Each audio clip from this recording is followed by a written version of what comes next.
بسم الله الرحمن الرحیم. دا د شپاړسمې سپارې څلورم درس دی او د مریم سوره چې 19مه سوره ده، شپږیشتم نه تر درې اویا آیت ورسره ولولئ چې ترجمې باندې درست پوه شئ.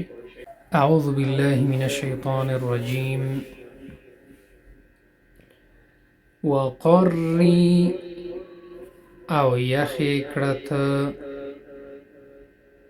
فریه ډیر لوی بد،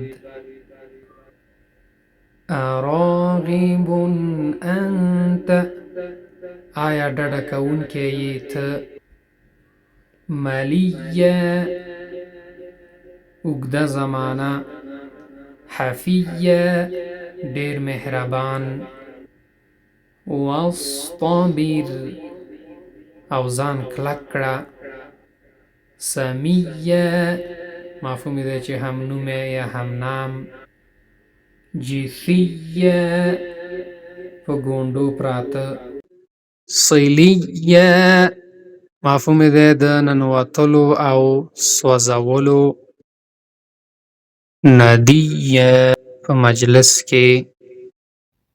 نو که غواړئ چې دا درسونه تاسو تعقیب کړئ په انټرنیټ کې او زده یې کړئ، نو طریقه یې تاسو ته ښیم چې څه رقم کولی شئ چې غونډ درسونه تاسو د اول نه آخره پورې تعقیب کړئ. د ټولو نه مخکې باید اول یوټیوب خلاص کړئ، که موبایلي، ټابلیټي یا کمپیوټري. دغسې تاسو ته به دغسې سرچ بار د یوټیوب ظاهر شي، نو دې ځای کې به تاسو دغه قسمت کې ولیکئ چې 2 ټي وي، فاصله به ورکئ ټي وي، نو بیا به سرچ کئ. 2 ټي وي م چې ولیکل سرچ نه بعد دغه تاسو ګورئ، زه به تاسو ته القا کړم، دا به تاسو سلیکټ کئ، دا به تاسو اوکې کئ. صحیح ده؟ دا هم چې اوکې که 2 ټي وي چینل تاسو ته خلاص شو. نو مهمترین بخش چې دی دغه دی، سبسکرایب. د سبسکرایب بټن له به فشار ورکئ چې سبسکرایب شي. دغه دی سبسکرایب. دا اوس سبسکرایب شو.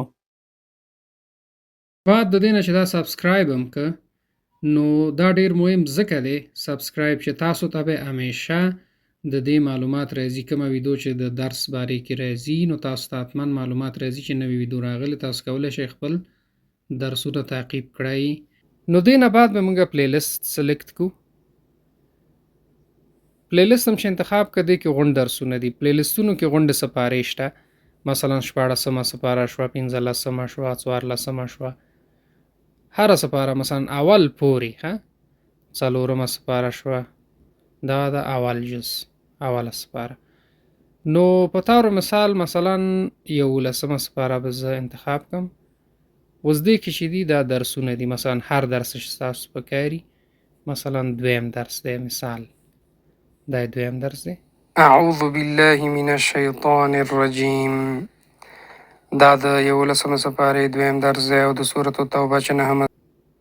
نو دغه طریقه ده چې تاسو کولی شئ چې په اسانه طریقې سره دا درسونه پیدا کړئ او ادامه ورته ورکړئ.